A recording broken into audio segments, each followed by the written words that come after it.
Guys, it's Mary, and I'm back with It Could Be Worse blog doing my fourth Stelara self-injections today. It's been 8 weeks since my previous injection, and I posted that video. But today for my fourth injection, I wanted to go over some more side effects. I know I touched base on it last time, but this time I kind of wanted to focus on skin and getting sick.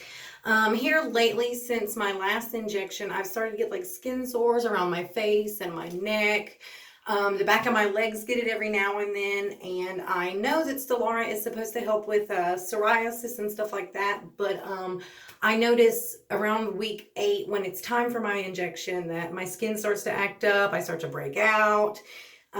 So that's at least something to look out for when you're in between your shots. I know this week I called GI and I tried to call my primary care about getting a flu shot.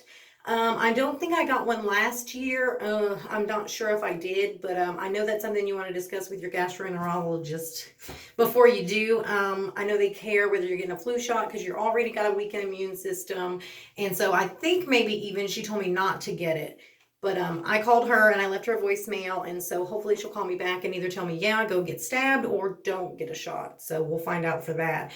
I am on week number 32 of my Stelara treatment. I began week 0 with my first infusion of Stelara, and then every 8 weeks since then I've gotten myself shot. And I would say that I think it's doing me better than the Humira, the Remicade, the Entyvio, sulfasalazine, mesalamine. I am taking it with my Imuron daily, so I feel like my body's getting better, but I'm still not having like complete 100% less bowel problems. I did have a rectal abscess show up here in the last month or so. It started to grow and it drained itself, and that's why I had to go to the ER that one time.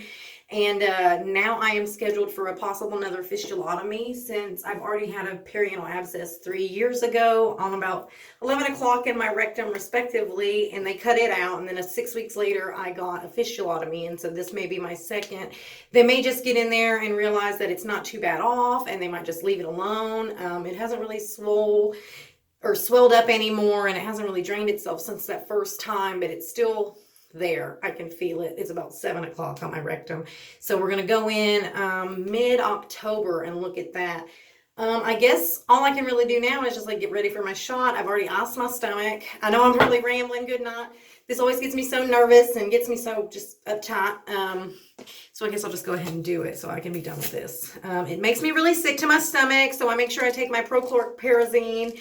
I also take my Benadryl beforehand, and then I also take my Imitrex, my Somatrocan, because I know that I get like migraines really bad. So this time you'll see that I'm doing my right side. My first injection was this side, my second, my third, no, my first, my second, my third, my fourth, and so my fourth will be on this side today. I've already got my Stelara sitting out. I've had it sitting out for probably about an hour, maybe a little bit less.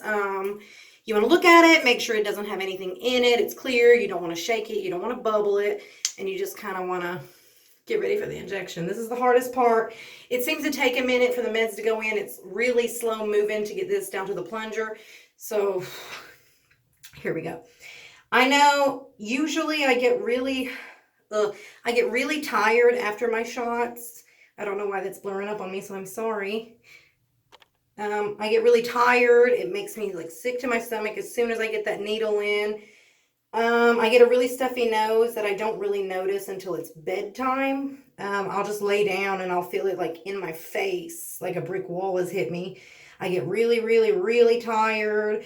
I can't keep my eyes open. That could be partly because of the Benadryl too, but it doesn't feel good. Oh, sorry, I feel like I'm really rambling, but I'm trying to get this in as quick as possible. And I've got a note over here with all my notes that I'm supposed to talk about. Try to remember everything. Good night. I'm sorry, guys. Like I said, this is week 32, so I'll probably see GI again here recently or like in the couple weeks. See how my bowel is doing, see how that rectal abscess is doing. I'm assuming she's going to want a scope of some sort. Oh my God.